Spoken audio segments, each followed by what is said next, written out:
Dear students, you are watching GS Online Physics र म हुँ गजेन्द्र सिंह। आज चाहिँ अलि स्पेशल ट्रिकहरु नै छ। सिम्पल हार्मोनिक मोसनको ट्रिक हो यो। धेरै स्टुडेन्ट्सहरुले मेसेज गरिराखेका छन् कि सर सिम्पल हार्मोनिक मोसनको ट्रिक बनाइदिनु पर्यो र स्पेशली टाइम पिरियड सित रिलेटेड ट्रिक्सहरु बनाउनु पर्यो। र सिम्पल पेन्डुलम वाला त हामीले पहिला पनि ट्रिक हेरिसकेका छौं। यहाँ मैले स्प्रिङ, ब्लक र पुली सिस्टमको ट्रिक ल्याएको छु। स्प्रिङ पनि हुन्छ, ब्लक पनि हुन्छ र पुली पनि हुन्छ। हेर एक दुई स्टेपमै म सबैको आन्सर निकालिदिन्छु। एक्चुअल एसएचएम को कन्सेप्टबाट सल्भ गर्यो भने धेरै लामो जान्छ। इच क्वेशन एक पेज लामो सल्युसन हुन सक्छ। तर यदि हामीले यो ट्रिकबाट सल्भ गर्यो भने एक दुई स्टेपमै आन्सर निकालिदिन्छ। हेर लेट्स स्टार्ट। यसको ट्रिक के हो? पहिला यो फिगरमा जाउँ। यो फिगरमा देखाइएको छ सिलिङबाट एउटा पुलीलाई सस्पेन्डेड छ र पुलीको बारेमा केही इन्फर्मेसन दिया छैन भने अन्डरस्टुड हुन्छ इट इज मासलेस र स्मुथ हो भनेर यो क्वेशनमै अन्डरस्टुड हुन्छ। त हामी यो पुलीलाई मासलेस र स्मुथ मान्दैछौँ। यता एउटा स्प्रिङ छ, भर्टिकल स्प्रिङ जसको स्प्रिङ कन्स्टेन्ट के छ र यहाँबाट एउटा स्ट्रिङ छ। स्ट्रिङ पुलीमा बेरेर यतापट्टि एउटा यम मास झुन्ड्याइएको छ। यो फिगरमा स्प्रिङको कनेक्सन डाइरेक्ट पुलीसित छ र यता एउटा स्ट्रिङ छ र स्ट्रिङको अर्कोपट्टिको इन्डमा चाहिँ एउटा यम मास एट्याच गरिदिएको छ। त्यस्तै यता पनि केही अरेन्जमेन्टहरु छ। स्प्रिङसित यहाँ स्ट्रिङ कनेक्टेड छ। स्ट्रिङ यता गएर यता सिलिङमा फिक्स गरिदिएको छ र यता एउटा छुट्टै रोपमा एउटा यम मास भएको ब्लक झुन्ड्याइएको छ। र म जुन ट्रिक सिकाउनेवाला छु त्यो एउटा जेनरल ट्रिक हो र त्यसलाई जेनरलाइज गर्नको लागि मैले यहाँ के गर्दै अलि कम्प्लेक्स बनाउन खोजेको छु। दुईटा स्प्रिङ राखिदिएको छु र दुईटा स्प्रिङमा म जुन टेक्निक युज गर्छु, दुईटा भन्दा बढी स्प्रिङ भयो भने पनि सेम ट्रिक युज गर्ने।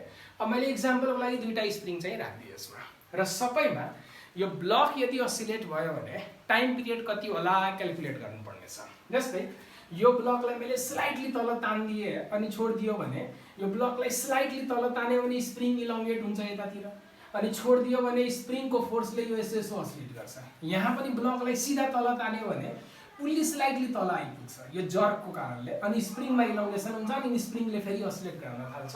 त यहाँ पनि यसलाई स्लाइटली तान्यो, यहाँ इलोंगेसन भइदिन्छ अनि यो ब्लक असिलेट भइराखेको हुन्छ। यहाँ पनि यसलाई स्लाइटली तान्यो, यसमा पनि इलोंगेसन हुन्छ, यसमा पनि केही न केही इलोंगेसन हुन्छ अनि यो ब्लक यसो असिलेट गराइरहेछ। त हुन त ब्लक सँगैसँगै यो होल सिस्टम पुली स्प्रिङ सबै असिलेट भइराखेको हुन्छ। तर हामीलाई टाइम पिरियड निकाल्नु पर्ने छ ब्लकको। इच केसमा ब्लकको टाइम पिरियड के हो त हेरौँ।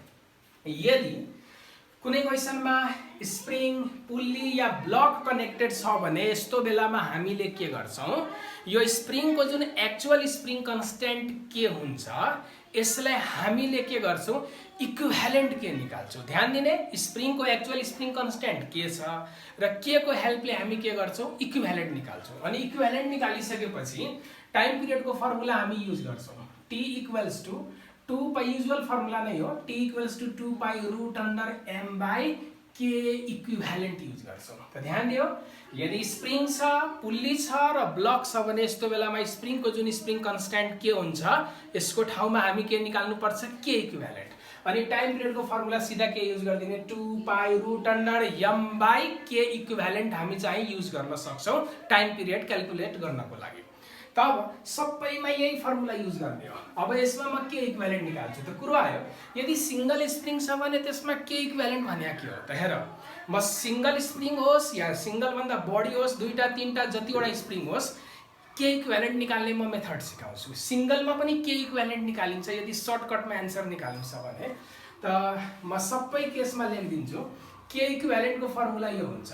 यो ट्रिक हो, यो याद राख्नु पर्यो। के इक्विभ्यालेन्टको फर्मुला हुन्छ जस्तै यसमा के इक्विभ्यालेन्ट यो स्प्रिङको लिनु छ भने त्यो स्प्रिङको ओरिजिनल के कति छ त्यो लेख्ने अनि त्यसपछि यो टर्म्सलाई मल्टिप्लाई गर्नुपर्छ tension force on block divided by tension force on स्प्रिङको होल स्क्वायर। यसको ओरिजिनल के त के छ र यो सिस्टममा यसको इक्विभ्यालेन्ट के कति हुन्छ, यो होल सिस्टममा यसको इक्विभ्यालेन्ट के कति हुन्छ त ओरिजिनल के मल्टिप्लाइड बाइ यो टर्म हुन्छ। र ध्यान दिने यो टर्म भनेको के हो त T is tension on block, ब्लकमा लाग्ने टेन्सन र T भनेको स्प्रिङमा लाग्ने टेन्सन हो र tension on block by tension on स्प्रिङको रेशियो लिने अनि त्यसको होल स्क्वायर गरेर योसित मल्टिप्लाई गरिदियो भने इक्विभ्यालेन्ट के चाहिँ हामीलाई थाहा हुन्छ। अब हेर टेन्सन एन्ड ब्लक र टेन्सन एन्ड स्प्रिङ कसरी निकाल्ने त मैले पहिला पनि धेरै ट्रिकहरू र कन्सेप्टवाला क्लासमा भनिसकेको छु कि टेन्सनको डाइरेक्सन अलवेज जसलाई सिस्टम मान्छौ सिस्टमबाट अब देखाउने र एउटै रोप छ भने रोपमा सबै ठाउँमा एउटै टेन्सन हुन्छ। जस्तै यहाँनिर मैले यो रोप छ, यति पोर्सन त स्ट्रिङ हो, त यसमा टेन्सन कति होला त मैले स्प्रिङलाई सिस्टम मानिदियो भने टेन्सनको डाइरेक्सन अप भइदिन्छ। फेरि यो ब्लकलाई सिस्टम मानिदियो भने टेन्सनको डाइरेक्सन कता भइदिन्छ, अप भइदिन्छ। ओके, अब यसपछि हेरौँ त एउटै रोप भएको कारणले गर्दा रोपमा सबै ठाउँमा एउटै टेन्सन हुन्छ। त यहाँ टी टेन्सन भयो त यहाँ पनि के भयो, टी टेन्सन। त पहिला त मलाई यसको के इक्विभ्यालेन्ट निकाल्नु छ, त्यसको के इक्विभ्यालेन्ट निकाल्नको लागि ओरिजिनल के छँदैछ अनि टेन्सन अनि ब्लक कति छ त हेरौँ त ब्लकमा लाग्ने टेन्सन टी छ, स्प्रिङमा लाग्ने टेन्सन पनि त टी नै छ। त यहाँ के हुन्छ, टी डिभाइडेड बाई टी को होल स्क्वायर। त यो टी र यो टी क्यान्सल भयो, त यहाँबाट सिम्पली के आइदियो है। त यो होल सिस्टममा यो के को जुन इफेक्टिभ के एक्ट हुन्छ त्यो भनेको सिम्पली के नै हुन्छ। देयरफोर त्यसको टाइम पिरियड कति होला त भेरी सिम्पल, त अहिलेको फर्मुलामा राखिदिने त हो नि। त अहिलेको फर्मुलामा राखिदियो भने t equals to 2 pi root under m by K equivalent र यहाँ ओरिजिनल के जुन थियो होल सिस्टमको इक्विभ्यालेन्ट पनि त्यही आयो, त m बाई के लेखिदिने। त यो केसमा यसको ह्यान्डसम फर्मुला चाहिँ यो भइदियो m बाई के। ओके, ल यो प्रब्लम त सल्भ भयो, यसमा खासै गाह्रो थिएन। अब यसपछि सेकेन्ड केसमा जाउँ। त फर्स्ट केसको एन्सर यो भयो 2 pi root under m by K equivalent र फर्मुला युज गरेर के इक्विभ्यालेन्ट निकाल्दाखेरि ओरिजिनलै के सित इक्वल भइदियो, त मैले ओरिजिनल के राखिदिएँ। ओके, अब सेकेन्डमा जाउँ। सेकेन्ड क्वेसनमा यो ट्रिककोबाट कसरी निकाल्ने त हेरौँ। त यो रोप हेर, एउटै रोप छ यहाँदेखि यहाँसम्म। त यता टी टेन्सन हुन्छ भने यता पनि कति होला, टी टेन्सन होला। र ब्लकलाई मैले सिस्टम माने, त ब्लकमा टेन्सन कति हुन्छ, टी। र यतापट्टि पनि यो फ्लोरलाई सिस्टम मान्यो भने टेन्सनको डाइरेक्सन माथि गयो। अब हेर, माथिको जुन यति पार्ट छ रोपको यसमा टेन्सन कति हुन्छ त हेर, पुल्लीको यतापट्टि दुईटा टी छ र माथि एउटा सिंगल छ रोप।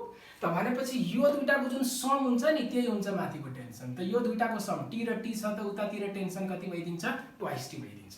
जे होस्, अब पुल्लीको माथि र तलको टेन्सन निकाल्नु छ भने माथिको टेन्सन जुन हुन्छ तलको टेन्सनहरूको के हुन्छ, सम हुन्छ। त यो अब यो ट्रिक युज गरौँ। त ट्रिकमा राखिदियो भने यसको त ओरिजिनल के छ, तर यो होल सिस्टममा के इक्विभ्यालेन्ट कति हुन्छ त यो फर्मुलामा राखेर हेरौँ। त यो फर्मुलामा राखिदियो भने K multiplied by tension on block, यो ब्लक हो, ब्लकमा टेन्सन कति छ, टी, अनि टेन्सन अनि स्प्रिङ। त हेर स्प्रिङमा टेन्सन कति छ, त यो स्प्रिङ छ, त स्प्रिङमा टेन्सन कति गइरहेछ, ट्वाइस टी। मैले यहाँ टेन्सनको डाइरेक्सन माथि देखाएको छु पुलीलाई सिस्टम मानेर। यदि यो स्प्रिङलाई सिस्टम मानिदियो भने टेन्सनको डाइरेक्सन तल गइदिन्छ, यो ट्वाइस टी माथि नफर्केर तल। अब जता फर्के नि आखिर हामीले म्याग्निट्युड मात्र युज गर्ने हो यहाँनिर। त माथि कति भइदियो, ट्वाइस टी को होल स्क्वायर। यो टी र यो टी क्यान्सल भइदियो। त हेर त 1/2 को होल स्क्वायर भनेको 1/4। त के इक्विभ्यालेन्टको भ्यालु कति आइदियो, के बाई 4 भइदियो। अब केही गर्नु छैन, अहिलेको फर्मुलामा यो भ्यालुमा सब्स्टिट्युट गरिदिन्छु। त टाइम पिरियडको फर्मुला हुन्छ 2 pi root under m by K equivalent. त के इक्विभ्यालेन्टको भ्यालु हामीले कति निकाल्यो, के बाई 4 निकाल्यो। त यहाँमा कति राखिदिन्छु, के बाई 4। त यो 4 उल्टेर माथि गयो। त this will be 2 pi root under 4m by K. हेर त कति सजिलो तरिकाले हामीले यसको एन्सर निकाल्दियो है। यो ट्रिक एकदमै राम्रो छ। अब यसमा पनि युज गर्नु सेम ट्रिक। त फेरि म यसको ओरिजिनल स्प्रिङ कन्स्ट्यान्ट के छ र यो होल सिस्टममा इक्विभ्यालेन्ट कति छ त्यही फर्मुलाबाट म सल्भ गर्छु। त यो फर्मुलाबाट सल्भ गऱ्यो भने अब थर्ड क्वेसनको सल्युसन, सेकेन्डको एन्सर यो आइदियो है। अब थर्ड क्वेसनको सल्युसन निकाल्नको लागि हेरौँ, म के इक्विभ्यालेन्टलाई मेट्दिएँ है। अब जति के इक्विभ्यालेन्ट आउँछ यहाँबाट म यहाँ सब्स्टिट्युट गरिदिन्छु। त यहाँ पनि हेर, रोपलाई हेर, पहिला यो पुलीलाई मैले सिस्टम माने, या जसलाई सिस्टम मान्दा नि हुन्छ। त मैले अहिले पुलीलाई सिस्टम मान्दैछु। त यतातिर टी टेन्सन छ, त एउटै रोप त छ नि यहाँदेखि यहाँसम्म। त यहाँ पनि कति हुन्छ, टी टेन्सन। हेर त स्प्रिङमा लाग्ने टेन्सन कति भइदियो, टी। अब माथि दुईटा टी छ भने तल त एउटा सिंगल रोप छ। त पुलीको यतापट्टि गयो भने यो दुईटाको समसित इक्वल। र ब्लकलाई मैले सिस्टम मानिदियो भने त यो टेन्सनको डाइरेक्सन माथि गइदिन्छ। अब सिस्टम अनुसार टेन्सनको डाइरेक्सन डिसाइड गर्ने हो। त मैले यसलाई सिस्टम मानिदिएँ, यो दुईटाको सम भइदिन्छ। यो त यो दुईटाको सम भनेको यहाँ कति भइदिन्छ, ट्वाइस टी। त ब्लकमा टेन्सन ट्वाइस टी छ र स्प्रिङमा लाग्ने टेन्सन कति भइदियो, टी। त फेरि यो फर्मुला युज गरौँ। त त के इन्टु टेन्सन अन ब्लक, त टेन्सन अन ब्लक कति छ twice T, tension and spring कति छ सिंगल टी, यसको होल स्क्वायर गरौँ, यो टी र टी क्यान्सल भइदियो, त यहाँ कति आइदियो 4k भइदियो। त हेर त यहाँ के इक्विभ्यालेन्ट, यो केसमा के इक्विभ्यालेन्ट भनेको 4k आयो, त सब्स्टिट्युट गरिदियो, त यहाँनिर मैले 4k राखेँ, त this will be its answer. Okay, हेर त कति सजिलो तरिकाले यो प्रब्लम 1-2 स्टेपमै हामी सल्भ गर्दैछौँ।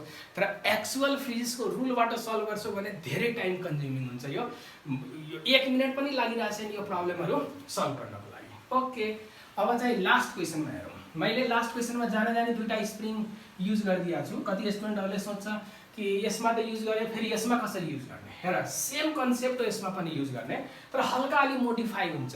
अब एउटा स्प्रिङ छ तर दुईटा स्प्रिङ छ भने अभियसली केही न केही त मोडिफिकेसन होला यसमा। त पहिला त टेन्सनको डिस्ट्रिब्युसन गरौँ। अब यो लास्ट फिगरमा मैले टेन्सनको डिस्ट्रिब्युसन देखाइदिएको छु। यहाँदेखि यहाँसम्म हेरौँ त एउटै रोप छ, एउटै रोप भएकोले यहाँ टी छ भने यहाँ पनि टी छ, र तलको रोपमा यो दुईटाको समसित इक्वल भइदिन्छ, त यो कति भइदियो ट्वाइस टी।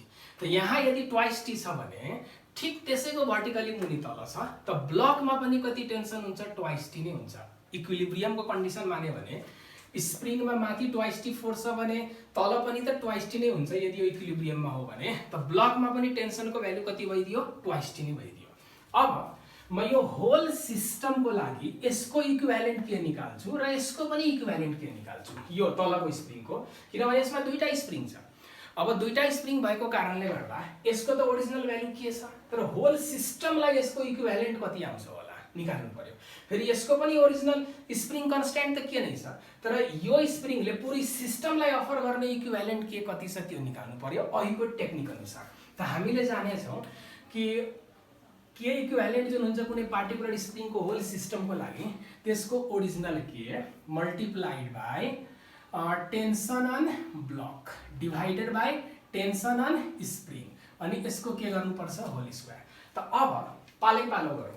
पहिला यो स्प्रिङको के इक्विभ्यालेन्ट यो पुरै सिस्टमको लागि कति होला, त मैले माने त्यो माथिको जुन स्प्रिङ छ त्यसले पुरै सिस्टमलाई अफर गर्ने के इक्विभ्यालेन्ट k1 हो भनेर मैले माने। त k1 निकाल्नु छ भने त त्यो स्प्रिङको ओरिजिनल भ्यालु त के छ, अनि इन्टु टेन्सन अन ब्लक कति छ हेरौँ त। ब्लक त यहाँनिर छ, त ब्लकमा लाग्ने टेन्सन कति छ यहाँनिर ट्वाइस टी, त मैले यहाँ कति गरिदिएँ ट्वाइस टी, अनि यसको मैले इक्विभ्यालेन्ट निकाल्दैछु। त यो स्प्रिङमा कति टेन्सन लाग्दैछ, त यो स्प्रिङमा लाग्ने टेन्सन भनेको कति हो टी, अनि यसको कति भइदिन्छ होल स्क्वायर, त यो टी र टी क्यान्सल भयो, त 4k भइदियो। सिमिलरली तलको जुन स्प्रिङ छ यसले यो पुरै सिस्टमलाई अफर गर्ने इक्विभ्यालेन्ट के कति होला, त त्यसको सिम्बल मैले k2 मानिदिएँ, अनि k2 मानिसकेपछि त्यसको ओरिजिनल भ्यालु त के नै छ।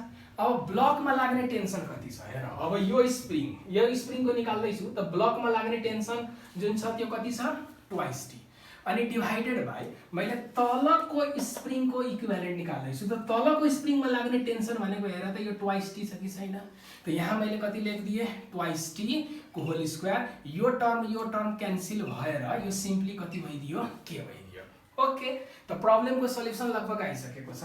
यसको इक्विभ्यालेन्ट के थाहा भइसक्यो, यसको पनि इक्विभ्यालेन्ट के थाहा भइसक्यो। अब त्यसपछि यो दुईटै स्प्रिङले मिलेर एउटा नयाँ के इक्विभ्यालेन्ट दिन्छ, र त्यो नयाँ के इक्विभ्यालेन्टको लागि हामी सिरिजको फर्मुला युज गर्छौँ। ध्यान देऊ, यदि ब्लक पुल्ली स्प्रिङ सिस्टम छ र मोर देन वन स्प्रिङ कनेक्सन छ भने यसमा सिंगल कतिवटा स्प्रिङ छ, इन्डिभिजुअलको इक्विभ्यालेन्ट निकाल्ने, अनि त्यसपछि पुरै सिस्टमको इक्विभ्यालेन्ट निकाल्नु छ भने जतिवटा स्प्रिङ हुन्छ सबैमा सिरिज फर्मुला युज गरिदिने। सबैमा के युज गरिदिने सिरिजको फर्मुला। त यति त फर्मुला सबैले थाहा होला कि स्प्रिङहरू यदि सिरिजमा जोडिया छन् भने यस्तो बेलामा इक्विभ्यालेन्ट स्प्रिङ कन्स्ट्यान्ट रेसिप्रोकल फर्ममा एड हुन्छ। त यिनीहरूको यो दुईटै स्प्रिङ यो k1 र k2 को मलाई इक्विभ्यालेन्ट निकाल्नु छ भने म सिरिजको फर्मुला युज गर्छु। यिनीहरू ज्योमेट्रिकली सिरिजमा छन् या प्यारलमा छन् त्योसित मतलब छैन, यो ट्रिक हो कि इन्डिभिजुअलको इक्विभ्यालेन्टहरू निकालिसकेका छ भने होल सिस्टमको निकाल्नु छ भने जतिवटा स्प्रिङ छ सबैको मा के युज गरिदिने सिरिजवाला फर्मुला युज गरिदिने। त सिरिज मानेर मैले सल्भ गरेँ भने 1/k in series is equals to 1/k1 plus कति हुने भए 1/k2, and this will be यो सिरिज वाला इक्विभ्यालेन्ट भइदियो। त 1/k1 त k1 को भ्यालु हामीले माथि कति निकालिसक्यौं 4k प्लस 1/k2 त k2 को भ्यालु कति छ k। अब यसलाई सिम्पली अल्जेब्रिक सिम्प्लिफिकेसन त हो त यसको एलसीएम यदि म लिदिन्छु भने this will be 4k 1 plus कति भयो 4 अनि यो कति भइदियो 5/4k।